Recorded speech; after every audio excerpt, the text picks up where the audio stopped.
Nahas kemalangan Air India Flight AI171 yang berlaku pada 12 Jun 2025 di Ahmedabad, India mengingatkan kita mengenai jumlah mangsa tragedi pesawat MH17.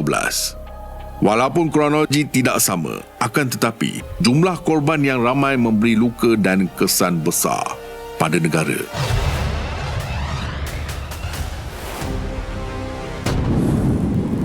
Astrolet membawa anda membedah persoalan kenapa pesawat Air India terhempas dalam hanya 30 saat. Sebelum tu, jangan lupa subscribe Astrolab dan on loceng notifikasi anda. Assalamualaikum dan salam angkasa dari Astrolab. Sekilas fakta, dalam masa kurang dari 30 saat, pesawat Boeing 787 Dreamliner ini berlepas dari lapangan terbang antarabangsa Sardar Vallabhbhai Patel sebelum terhempas ke kawasan kediaman yang padat, meragut ratusan nyawa. Tragedi ini bukan sahaja menyentuh hati, tetapi juga membuka ruang untuk kita memahami sains di sebalik penerbangan dan faktor-faktor yang boleh membawa kepada bencana seperti ini. Penerbangan AI171 yang menuju ke lapangan terbang Gatwick, London membawa 242 jiwa, 230 penumpang dan 12 kru, termasuk 169 warga negara India, 53 warga negara Britain, 7 warga negara Portugal dan seorang warga negara Kanada. Setakat video ini dibuat, tragedi ini telah meragut 279 nyawa dengan 241 orang dari dalam pesawat dan 38 orang di darat. Walaupun angka ini mungkin berubah kerana proses identifikasi masih berjalan, hanya seorang sahaja yang terselamat. Pesawat ini dipandu oleh Kapten Sumit Seberwal, seorang juruterbang berpengalaman dengan 8,200 jam penerbangan, dan dibantu oleh pegawai pertama Clive Kunder yang mempunyai 1,100 jam penerbangan. Dengan muatan hampir 100 tan bahan api untuk penerbangan jauh, pesawat ini sepatutnya menjadi simbol teknologi moden yang selamat. Tetapi, apa yang berlaku dalam detik-detik selepas lepas landas telah mengubah segalanya. Jom kita kupas kronologi peristiwa ini satu persatu.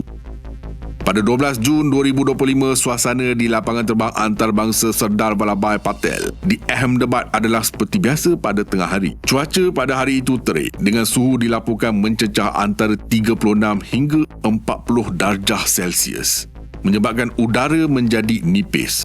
Satu fenomena yang dikenali sebagai density altitude yang boleh mengurangkan daya angkat pesawat, terutamanya bagi pesawat yang syarat muatan. Peningkatan suhu menyebabkan udara mengembang dan menjadi kurang padat. Suhu tinggi memberi kesan negatif yang ketara terhadap prestasi pesawat. Pesawat kehilangan 1% daya angkat untuk setiap kenaikan suhu 3 darjah Celsius. Pada suhu 40 darjah Celsius, pesawat memerlukan jarak lepas landas yang lebih panjang berbanding pada 20 darjah Celsius.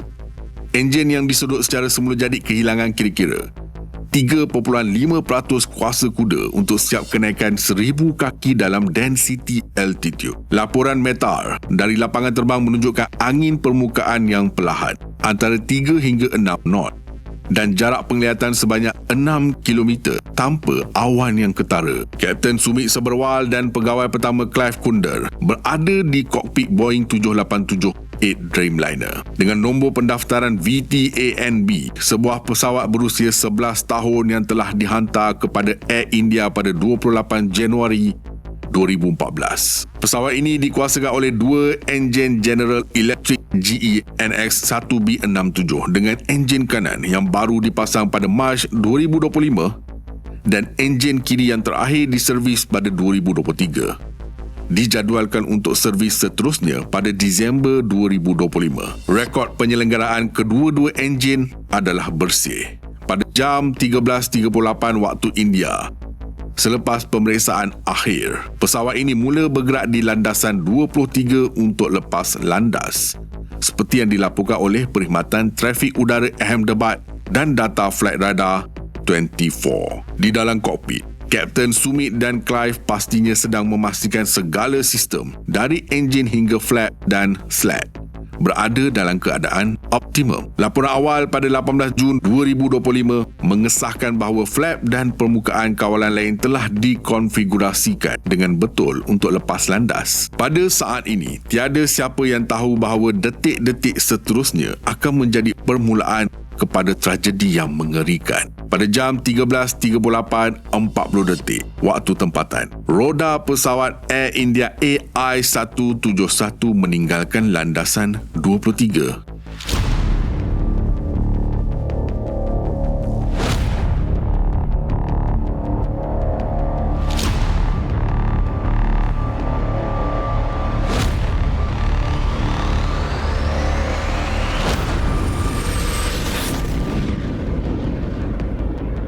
Pesawat mula naik mencapai ketinggian maksimum kira-kira 191 meter di atas paras laut. Seperti yang dilaporkan oleh transponder ADS-B Flight Radar 24 sebelum isyaratnya hilang pada jam 13.38.50. Kapten Sumit Sabarwal dengan pengalaman luasnya pastinya sedang memantau setiap parameter penerbangan dengan teliti. Tetapi sesuatu yang tidak dijangka berlaku. Hanya kira-kira 15 hingga 20 saat selepas lepas landas, pesawat mula menunjukkan tanda-tanda masalah. Kru penerbangan mengeluarkan panggilan Mayday, melaporkan Thrust not achieved.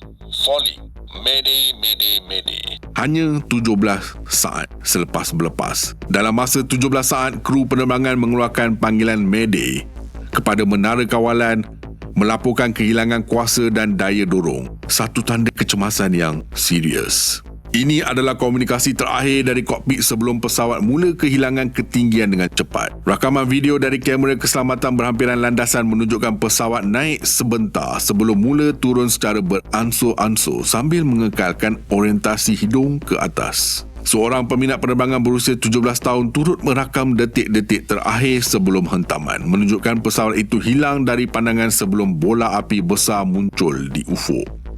Data menunjukkan pesawat hanya berada di udara selama kira-kira 30 hingga 36 saat sebelum mula menjunam. Apa yang berlaku kepada Kapten Sumit dan Clive dalam detik-detik ini? Adakah mereka cuba mengelakkan kawasan padat penduduk di bawah? Atau adakah mereka berjuang untuk mengembalikan kuasa enjin yang hilang? Berdasarkan bukti awal, Ram Air Turbine RAT, sistem kuasa sandaran yang diaktifkan secara automatik semasa kegagalan enjin berganda atau masalah elektrik atau hidrolik utama telah dikerahkan semasa kemalangan ini seperti yang ditunjukkan oleh rakaman video dan audio. Ini bermakna telah berlaku kegagalan enjin yang dahsyat sekaligus menjadikan situasi di kokpit amat kritikal. Pada kira-kira jam 13.39.10 waktu tempatan, hanya 30 hingga 36 saat selepas lepas landas, pesawat Air India AI-171 terhempas ke kawasan kediaman di kampus Hospital Awam Ahmedabad, melanggar blok asrama dan kuartus doktor di Kolej Perubatan BJ di kawasan Meghaninagar, kira-kira 1.5 km dari hujung landasan.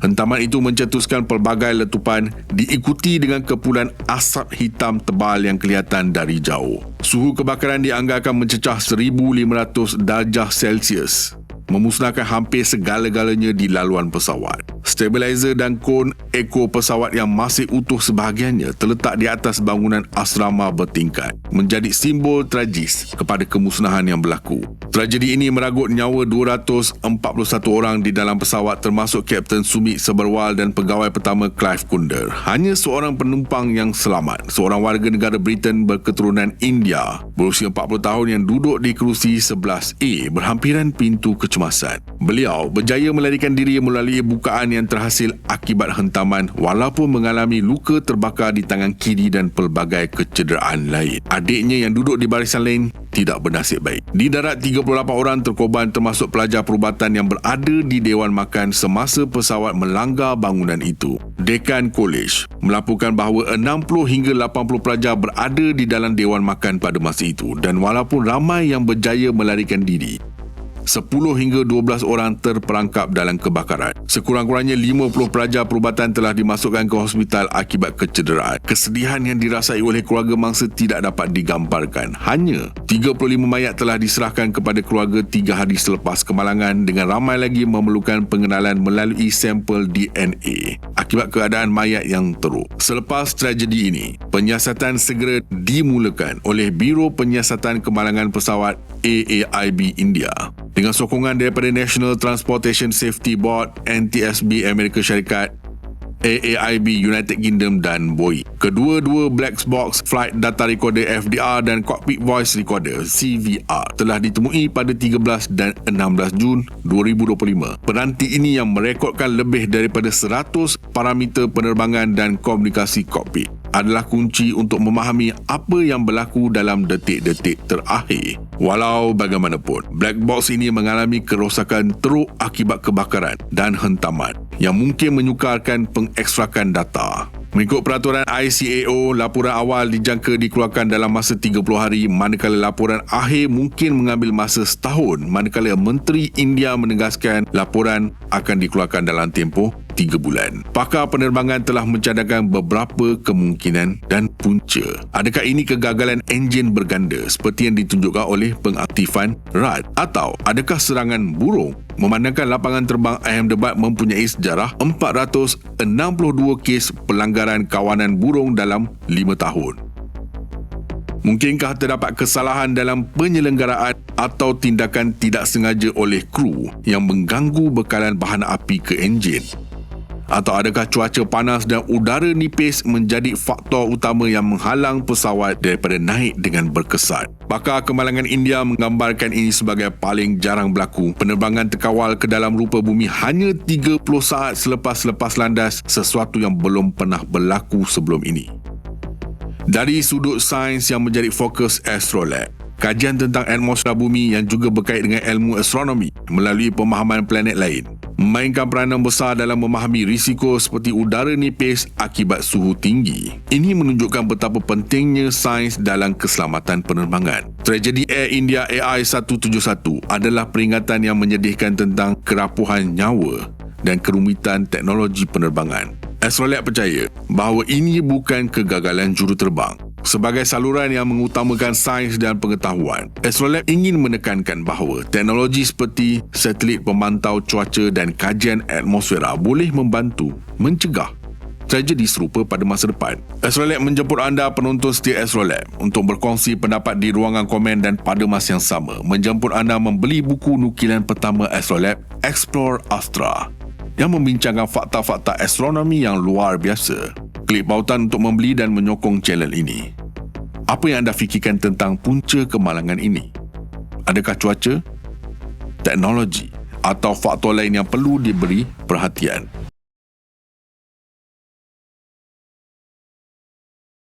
Pada tanggal 12 Jun 2025, dunia penerbangan tempatan dan antarabangsa dikejutkan oleh insiden tragis apabila sebuah pesawat Boeing 787 milik Air India terhempas hanya beberapa saat selepas berlepas dari lapangan terbang antarabangsa Sardar Vallabhbhai Patel, Ahmedabad. Tragedi yang mengorbankan puluhan nyawa ini menjadi tumpuan global, bukan sahaja kerana impak langsung kepada para penumpang dan anak kapal, tetapi juga kerana misteri di sebalik punca kemalangan yang jarang berlaku. Kedua-dua Swiss pemotong bahan api enjin pesawat telah dinyahaktifkan serentak, iaitu hanya dalam 1 hingga 3 saat selepas berlepas. Persoalan besar yang terus menghantui pihak penyiasat serta masyarakat umum ialah mengapa dan bagaimana Swiss yang begitu penting serta dilindungi oleh pelbagai ciri keselamatan ini boleh dinyahaktifkan secara tiba-tiba di saat pesawat sedang mendaki puncak penerbangan. Astrolab membawa anda penemuan mengejutkan laporan kemalangan Air India. Sebelum tu, jangan lupa subscribe Astrolab dan on loceng notifikasi anda. Assalamualaikum dan salam angkasa dari Astrolab. Sekilas fakta. Laporan dari Biro Siasatan Kemalangan Pesawat Udara India AAIB mendapati Swiss pemutus bahan api telah dinyahaktifkan sebelum pesawat terhempas. Pihak berkuasa penerbangan India mengarahkan pemeriksaan mekanisme kunci Swiss bahan api pada pesawat Boeing 787 dan 737 susulan khas Air India yang meragut 260 nyawa. Laporan awal menunjukkan Swiss bahan api kedua-dua enjin bertukar ke mod cut-off daripada run secara tiba-tiba selepas berlepas walaupun tiada kecacatan dilaporkan pada komponen yang pernah diganti. Walaupun sistem dianggap selamat oleh FAA dan Boeing, India mengambil langkah berjaga-jaga dan mewajibkan pemeriksaan ke atas semua pesawat syarikat penerbangan utama menjelang 21 Julai 2025. Walaupun pentadbiran penerbangan Persekutuan Amerika Syarikat dan Boeing menegaskan bahawa sistem kunci Swiss adalah selamat, pihak berkuasa India mengambil langkah berjaga-jaga berdasarkan amaran teknikal yang pernah dikeluarkan pada 2018 mengenai kemungkinan mekanisme kunci boleh terlucut secara tidak sengaja. Kronologi kejadian merekodkan pesawat telah berlepas pada waktu siang pada waktu tempatan dalam tempoh kurang daripada 5 saat selepas roda meninggalkan permukaan landasan. Rakaman kotak hitam merekodkan perintah kawalan bahan api pada kedua-dua enjin telah bertukar dari kedudukan run kepada cut off serta-merta memutuskan bekalan bahan api ke kedua-dua enjin utama. Hasilnya, pesawat yang masih berada dalam fasa kritikal pendakian mula kehilangan kelajuan dan ketinggian. Anak kapal utama segera menyedari kehilangan daya tujahan dan cuba menghidupkan semula enjin dengan menukarkan Swiss ke posisi asal, namun hanya satu enjin dapat berfungsi semula sementara satu lagi gagal, menyebabkan pesawat tidak dapat dikawal dan seterusnya terhempas di kawasan berkependudukan tinggi berhampiran. Dalam suasana kelang kabut itu, data analisis suara kokpit mendedahkan dialog antara dua juruterbang. Salah seorang bertanya, "Kenapa awak tutup bahan api?" dan seorang lagi menafikan, "Saya tidak lakukannya." Ternyata kedua-duanya menafikan sebarang tindakan menutup Swiss pemotong bahan api sekaligus menimbulkan pelbagai spekulasi dan persoalan. Siasatan seterusnya turut mengesahkan bahawa tiada masalah teknikal dikesan pada sistem bahan api maupun Swiss di kokpit. Pemeriksaan ke atas semua pesawat model sama dalam fleet Air India juga mengesahkan tiada kerosakan pada komponen Swiss, manakala rekod servis dan penyelenggaraan didapati cemerlang tanpa isu yang ketara pada tempoh sebelumnya. Persoalan utama kini tertumpu kepada faktor manusia dan potensi kekeliruan atau kesilapan dalam kokpit. Pakar penerbangan menegaskan bahawa Swiss kawalan bahan api Boeing 787 dibina dengan sistem mekanisme kunci dan pelindung fizikal seperti pull to unlock atau perlu ditekan keras sebelum dapat diubah kedudukan. Ini bermaksud sangat jarang berlaku untuk kedua-dua Swiss ini tertekan secara tidak sengaja atau tanpa disengajakan. Dalam latihan penerbangan, prosedur operasi standard menekankan bahawa Swiss bahan api hanya boleh dimanipulasi dalam situasi yang benar-benar darurat, seperti kebakaran enjin atau selepas pesawat mendarat dan sudah benar-benar selamat. Ia biasanya diletakkan di lokasi yang agak terasing daripada kawalan utama lain dan setiap gerakannya akan memicu amaran visual serta bunyi. Oleh yang demikian, kemungkinan besar tindakan menukar Swiss ke posisi cut off tidak berlaku kerana kecuaian semata-mata, sebaliknya berpotensi didorong oleh kekeliruan, tanggungjawab, tekanan mental tinggi atau salah faham arahan dalam suasana cemas dan penuh tekanan ketika fasa kritikal penerbangan. Namun, dalam dunia penerbangan yang dipenuhi prosedur lapisan demi lapisan keselamatan, teori kecacatan atau reka bentuk sistem turut diambil kira. Laporan awal pakar keselamatan penerbangan ada membangkitkan persoalan tentang ergonomik dan penempatan Swiss dalam kokpit sesetengah model Boeing Dreamliner. Ia dikatakan berpotensi menimbulkan keliru, khususnya dalam situasi di mana juruterbang melakukan pelbagai tugas serentak dalam ruang terhad. Ada kemungkinan pergerakan tangan atau peralatan lain tanpa disedari boleh menyebabkan sentuhan pada Swiss tersebut. Walaupun kebanyakan pakar mengakui kemungkinan ini amat kecil akibat perlindungan fizikal tambahan. Faktor tekanan kerja, keletihan kru yang bertugas berjam-jam serta perubahan sirkadian juga tidak mustahil menjadi penyumbang tidak langsung yang mempertingkatkan risiko kesilapan manusia dalam kokpit. Walaupun demikian, sehingga siasatan menyeluruh oleh Biro Siasatan Kemalangan Pesawat India selesai, punca sebenar mengapa Swiss dikendalikan kekal menjadi misteri yang terbuka. Pihak pengeluar pesawat serta syarikat penerbangan segera mengambil langkah mitigasi awal, termasuklah semakan semula reka bentuk dan latihan kru serta memperkemas prosedur komunikasi semasa penerbangan agar sebarang tindakan ke atas Swiss Critical hanya dilakukan selepas pengesahan berganda antara kru penerbangan. Dari sudut keselamatan, Swiss bahan api pada Boeing 787 dirangkai dengan pelbagai ciri perlindungan. Ia memerlukan tindakan disengajakan. Biasanya perlu ditarik atau ditekan kuat sebelum boleh diubah kedudukan dan dalam kebanyakan masa terpisah dari kawalan lain supaya tidak mudah diakses secara tidak sengaja. Selain itu, sistem pesawat akan memberikan amaran jika Swiss itu digerakkan di fasa penerbangan yang tidak sepatutnya, sama ada dari segi bunyi maupun lampu amaran pada panel kawalan. Reka bentuk ini sinonim dengan falsafah fail-safe di mana setiap aspek kritikal mendapat lebih satu lapisan perlindungan agar risiko akibat salah guna atau gangguan teknikal dapat diminimumkan. Insiden ini secara tidak langsung mengingatkan komuniti penerbangan antarabangsa tentang peri pentingnya pengukuhan bukan sahaja dari aspek teknologi dan kejuruteraan, malah komunikasi, disiplin serta pembudayaan keselamatan dalam kalangan juruterbang dan anak kapal. Ia juga mendidik masyarakat luas bahawa dunia penerbangan bukan sekadar soal teknologi canggih tetapi juga soal manusia, daya tahan mental, aspek terhadap protokol keselamatan dan kepercayaan mutlak pada sistem komunikasi. Dua hala dalam kokpit. Kejadian ini akhirnya menjadi batu loncatan penting dalam membentikat protokol keselamatan serta inovasi reka bentuk kokpit pada masa depan.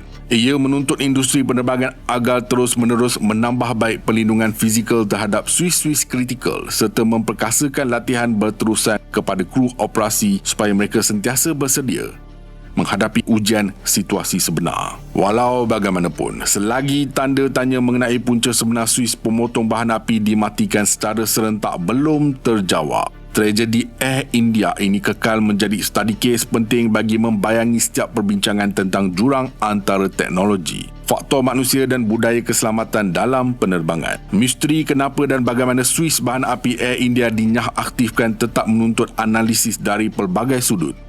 Dari aspek ketelitian rekaan, latihan profesionalisme juruterbang sehinggalah persoalan psikologi manusia dan tekanan kerja. Di sebalik segala kecanggihan teknologi moden, hakikat bahawa satu tindakan kecil di kokpit mampu menentukan maruah nyawa ratusan manusia menjadi peringatan paling ampuh kepada semua pemegang taruh industri penerbangan agar tidak sesekali memandang ringan aspek keselamatan pada bila-bila masa.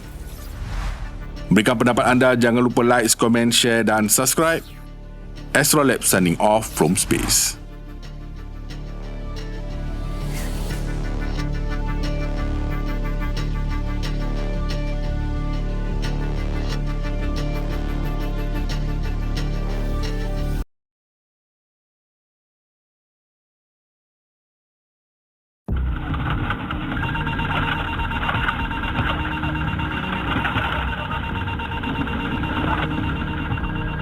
Untuk tempoh 10 tahun kebelakangan ini, kita telah lihat pelbagai insiden nahas udara tempatan. Jurutera berusaha mencari idea yang dapat membantu meningkatkan lagi teknologi keselamatan pesawat. Pernahkah anda terfikir kenapa konsep payung terjun tidak digunakan secara komersial sama ada di dalam maupun luar kapal terbang? Idea payung terjun merupakan idea yang boleh dikatakan praktikal dan tidak praktikal bermasa yang sama. Praktikal bagi pesawat ringan dan digunakan dalam ketenteraan juga.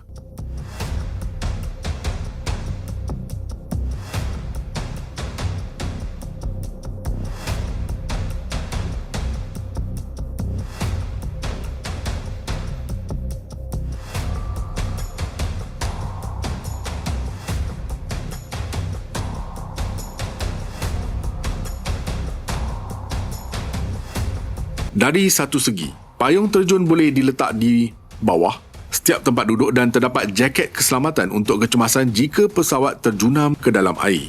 Dan pesawat dipasang dengan topeng oksigen sekiranya tingkap pecah ataupun pesawat kehilangan tekanan. Secara teknikal, diakui bahawa pembekalan payung terjun individu kepada penumpang adalah tidak praktikal. Bolehkah anda bayangkan barisan 300 lebih penumpang panik dan tidak pernah guna payung terjun cuba menyesuaikan pelongsor mereka belajar bagaimana untuk mengendalikannya dan sampai ke pintu keluar semasa pesawat menjunam. Kita boleh faham jika yang menggunakannya adalah seorang dewasa, tapi pernahkah anda terfikir bagaimana seorang bayi ataupun seorang yang lebih tua menggunakan payung terjun? Jadi walaupun payung terjun peribadi tidak praktikal, kenapa kita tidak boleh memasang payung terjun besar pada pesawat itu sendiri? Kekal hingga akhir video ini bagi meneliti dengan lebih mendalam konsep kejuruteraan ini. Sebelum itu, jangan lupa subscribe Astrolab dan on loceng notifikasi anda. Assalamualaikum dan salam angkasa dari Astrolab. Sekilas fakta, tanpa membuang masa lagi. Jawapan kepada persoalan sama ada payung terjun boleh dipasang pada pesawat atau tidak. Jawapannya adalah ya, boleh. Dalam sesetengah situasi, anda boleh memasang payung terjun besar untuk dikendalikan dalam kecemasan. Jadi, jika boleh, kenapa pesawat komersial tidak mempunyai payung terjun yang dipasang sebagai satu standard kecemasan? Dan adakah menggunakannya menjadikan kita lebih selamat dalam keadaan kecemasan? Kita telusuri dahulu hujah utama. Payung terjun pesawat sebenarnya merupakan pilihan pada beberapa model popular seperti rangkaian Cirrus SR-22. Terdapat juga firma seperti BRS membekalkan kit payung terjun untuk banyak pesawat penerbangan ARM termasuk Cessna. Dikenali sebagai payung terjun balistik. Payung terjun seluruh pesawat ini berfungsi menggunakan prinsip yang sama seperti payung terjun yang digunakan oleh penerjun udara dengan hanya memperlahankan penurunan pesawat secara menegak dengan memberikan rintangan udara yang besar. Perbezaan utama ialah bagaimana ia digunakan. Pelongsor peribadi sering digunakan melalui tali yang ditarik atau secara automatik dari tali yang dipasang pada pesawat terjun udara. Payung terjun balistik yang lebih besar digunakan menggunakan roket kecil untuk menyediakan pembukaan pelongsor yang pantas dan serba boleh sekiranya berlaku kecemasan.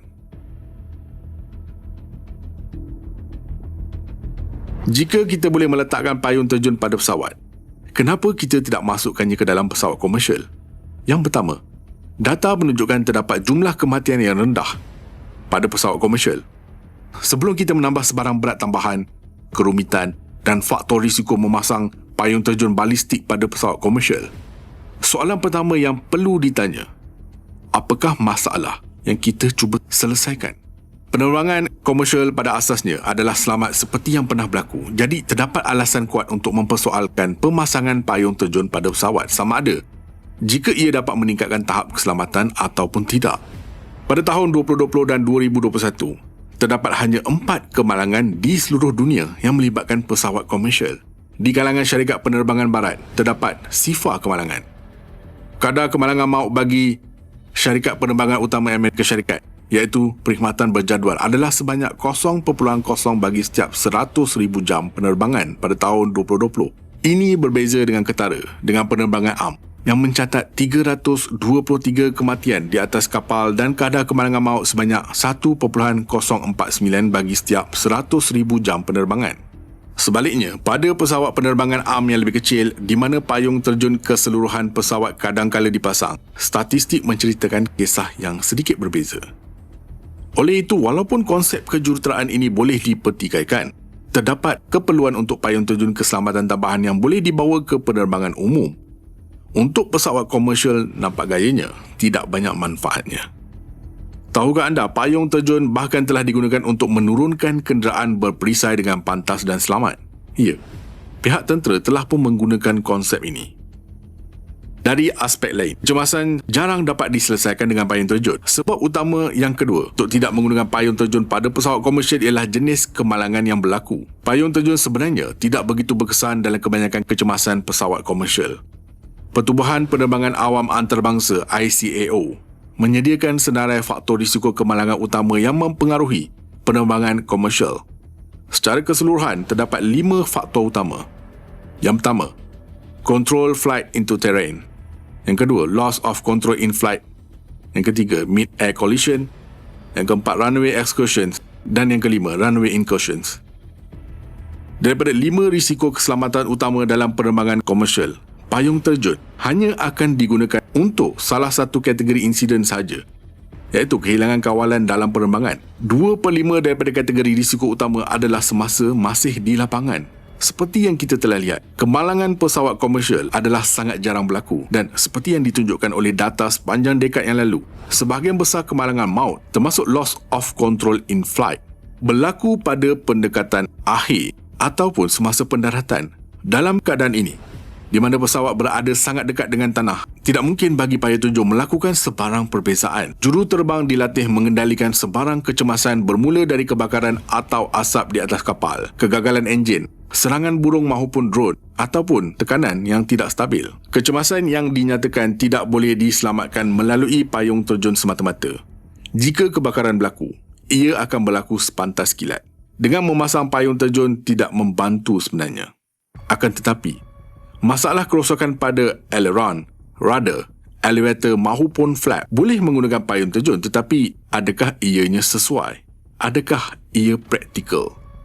Untuk tujuan tersebut, anda memerlukan payung terjun yang sangat besar. Walaupun payung terjun keseluruhan pesawat telah dipasang pada pesawat yang membawa sehingga 10 penumpang, pesawat komersial adalah berbeza sama sekali.